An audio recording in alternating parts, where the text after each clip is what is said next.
Friends, welcome to my दूजा। क्या आपके घर में बच्चा है तो डाइपर है, और डाइपर है तो डाइपर रैशेस है। ये बहुत कॉमन क्वेश्चन है जो बहुत सारे मदर्स के दिल में आता है। डाइपर रैशेस होते किन वजह से है?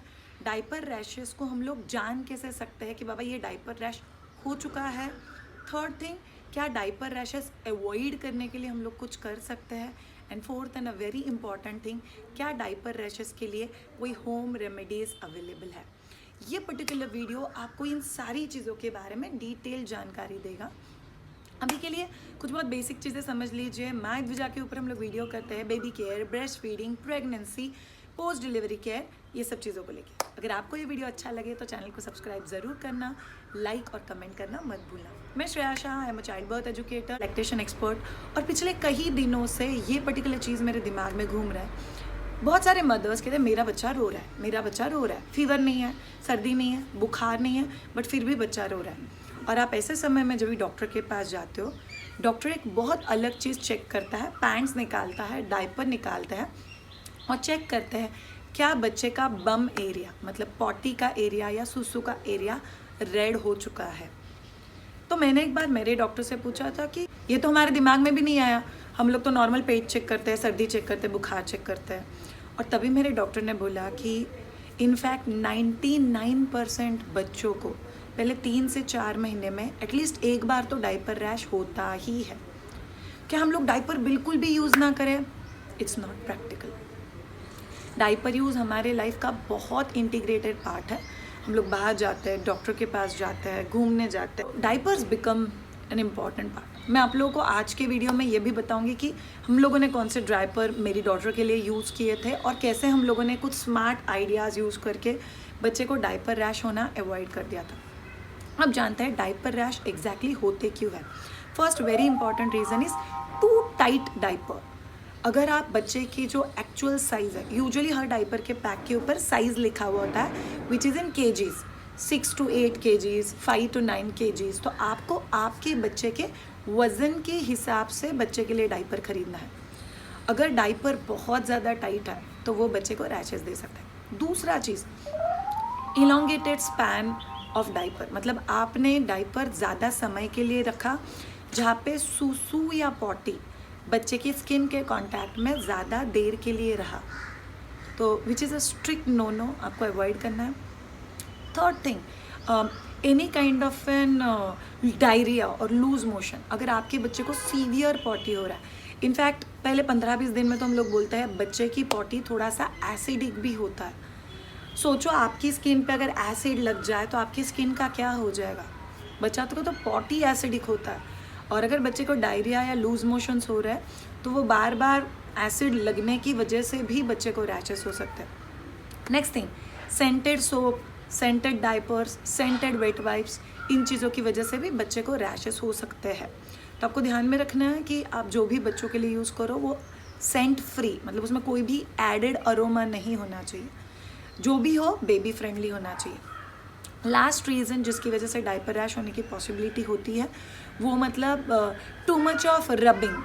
मतलब आप बच्चे की पॉटी जब भी क्लीन कर रहे हो, बहुत सारे लोगों को मैंने देखा हुआ एकदम ऐसे वेट वाइप लेके ज़ोर ज़ोर से एकदम इतना रब करते हैं कि जिससे धीरे धीरे स्किन के ऊपर का स्किन पिल ऑफ होके फिर रैशेस होने की पॉसिबिलिटी होती है। तो आपको ये सारे वजहों को अवॉइड करना है। सेकेंड थिंग, पता कैसे चलेगा कि डाइपर रैश हो रहा है? First very important way of knowing is bum का एरिया या सूसू की जगह के जो साइड का एरिया होता है वो रेड होने लगता है। So that one thing you have to remember, so redness at that area. Second thing, छोटे छोटे दाने आना which is a very important indication. जैसे हम लोग को फुंसी आती है वैसे छोटे छोटे फुंसी टाइप दाने आ जाते हैं जो कभी रेड, कभी वाइटिश और कभी वो पूरा एरिया भर देते हैं।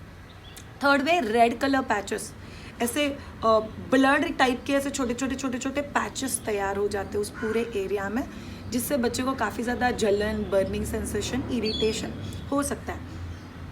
Next thing which is a possibility that a skin pill of, कि आपको वहाँ का स्किन धीरे धीरे पिल ऑफ हो रहा है, ऐसे ऑब्जर्व होता है। टू मच ड्राइनेस हो गया है, इट्स ऑल्सो अ साइन कि जिससे आपको पता चलेगा कि बाबा रिएक्शन या डाइपर रैश हो चुका है।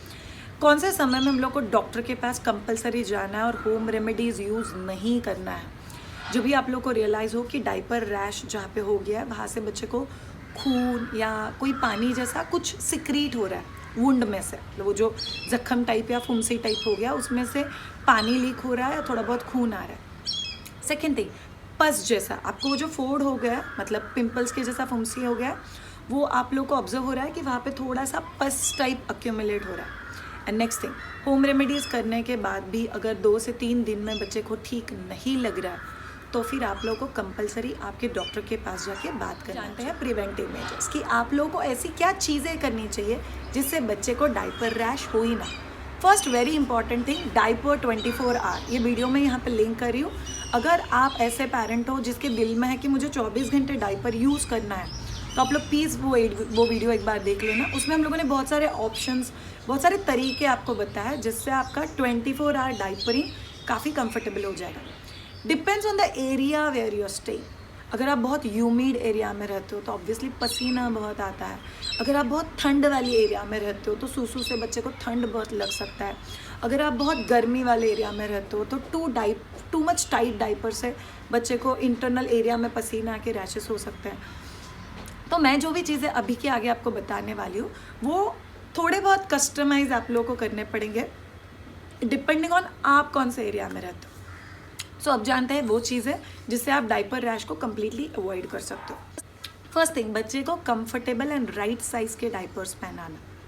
सेकेंड थिंग, अगर आप लोगों को पॉसिबल हो तो डाइपर सिर्फ तभी पहनाओ जब भी बच्चा सो रहा है, से रात में एंड नहाने के बाद एक बार, लाइक इलोंगेटेड स्लीप। बाकी टाइम बच्चे को प्रिफरेबली डाइपर्स मत पहनाओ। डाइपर्स के कुछ बहुत स्मार्ट ऑप्शंस इनफैक्ट मायदुजा के पास भी है जो लंगोट भी नहीं है और डाइपर भी नहीं है, वो भी मैं यहाँ पर लिंक करी हूँ, वो आप लोग एक बार देख लेना।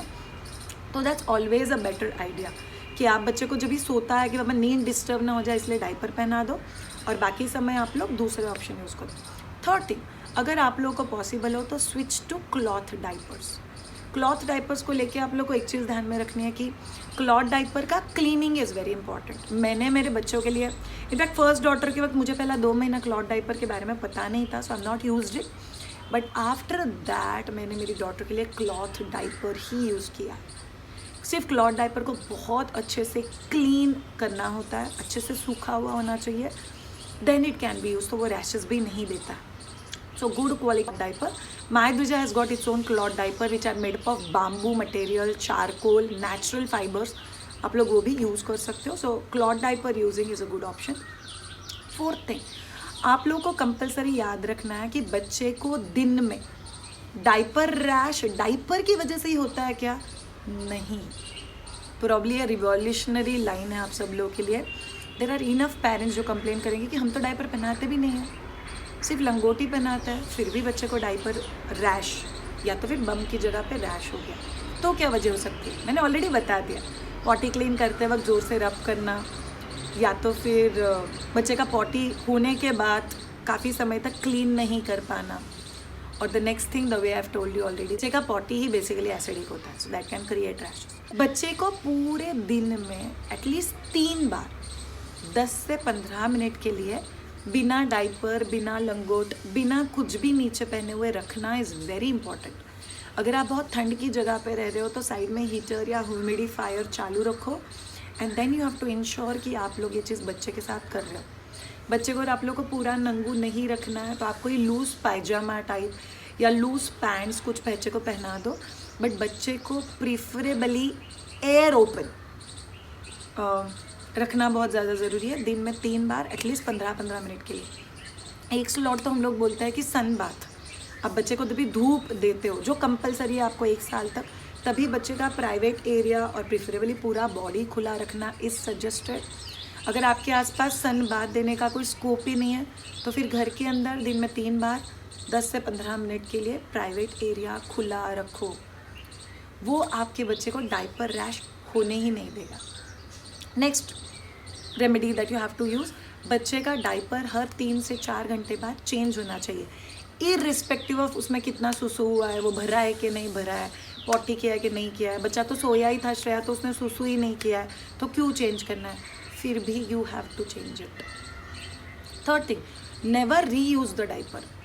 अगर आप use and throw diapers use कर रहे हो तो आपको डाइपर्स यूज़ करना है और फिर वो फेंक देना है यूज़ होने के बाद।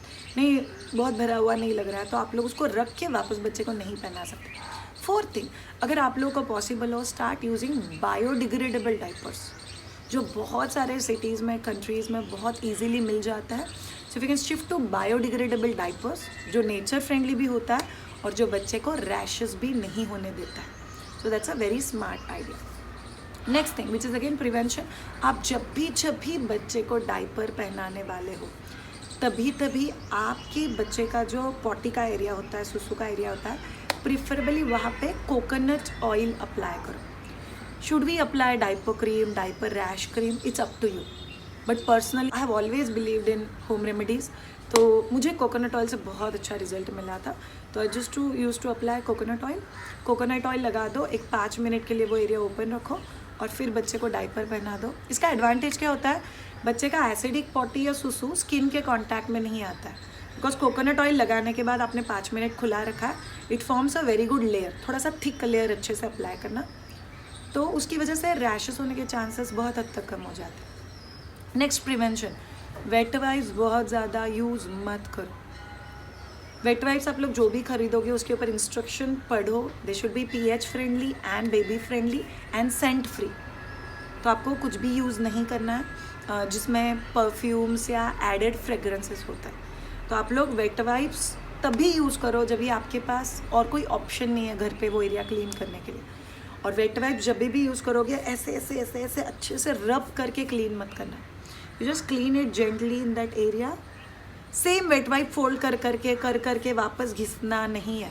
तो आप लोगों ने एक बार अच्छे से क्लीन कर लिया, take another wet wipe, again wipe it softly, तो बहुत अच्छे से क्लीन हो जाएगा। अगर आप लोग घर पे हो या आप और कुछ चीज़ें यूज़ कर सकते हो, then what you have to do, take lukewarm water, मतलब गुनगुना पानी, उसमें कॉटन का कपड़ा या प्लेन कॉटन गॉज वो आप लोग ले सकते हो, उसमें डालो, थोड़ा सा निचोड़ो और अच्छे से उस एरिया को क्लीन कर दो। या तो फिर सबसे best way of cleaning private area is flowing water. आप बच्चे को बहुत अच्छे से बेसिन के पास लेके जा सकते हो, या तो फिर जहाँ कहीं पे भी वहाँ पे नीचे प्लास्टिक का शीट, फ्लोइंग वाटर से अच्छे से हाथ से वो एरिया क्लीन कर दो। फिर कोई कॉटन का कपड़ा लेके डैप ड्राई कर दो, घिसना नहीं है पोंछने के लिए भी, सो जस्ट डैप ड्राई कर दो और फिर कोकोनट ऑयल लगा दो, तो बच्चे को रैशेस होंगे ही नहीं। Always say no prevention is better than cure, तो प्रिवेंट कर दो चीज़ें ताकि तकलीफ नहीं होगा, and this are the easy to follow preventive tricks. अब आते हैं very important part of home care या होम रेमेडीज़। ये एक बहुत एक नंबर आइटम है। The way I have told, my दूजा के सारे प्रोडक्ट घर पे बनते हैं, और वो इसीलिए बनता है बिकॉज मैंने मेरे बच्चों के लिए यूज़ किया और मुझे पता है उसका फ़ायदा क्या क्या होता है। ये माय दूजा का डाइपर रैश क्रीम है। श्रेया ये किन चीज़ों से बना हुआ है, aloe vera, coconut oil, petroleum jelly, shea butter और इसेंशियल ऑयल्स, तो ये इन सब चीज़ों से ही बनता है। सो ये बहुत ज़्यादा सूदिंग और कूल इफेक्ट देता है। In fact I have got so many students जो इसको बहुत सारे क्वांटिटी में भी खरीदते हैं बिकॉज ये बहुत इवनली स्प्रेड हो जाता है, it's absolutely smooth. Look at this is a diaper rash cream, oil based है, ये बहुत ईजीली स्प्रेड होता है, very soft at skin.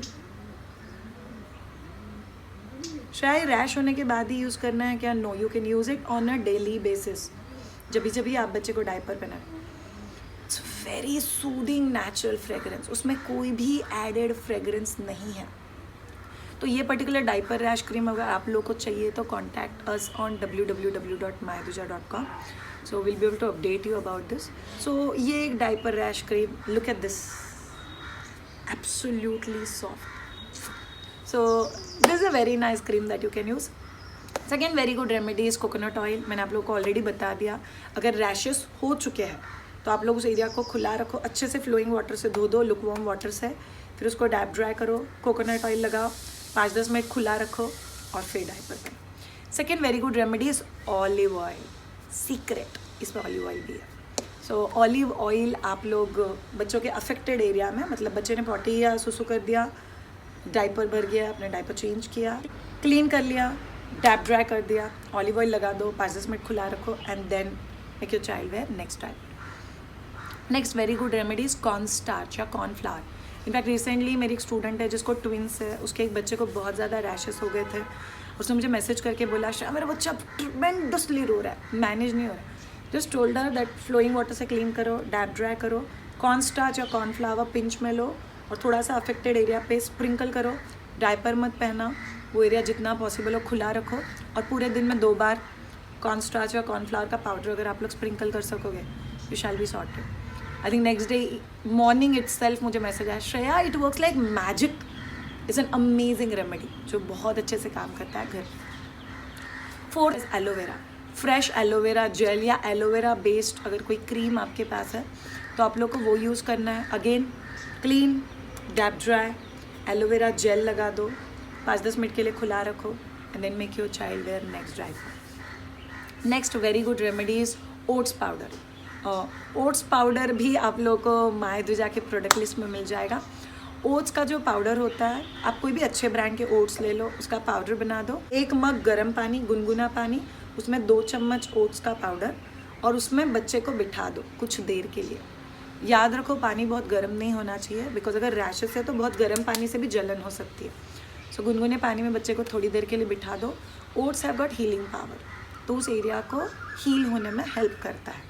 That will actually make you feel good. Last option, curd.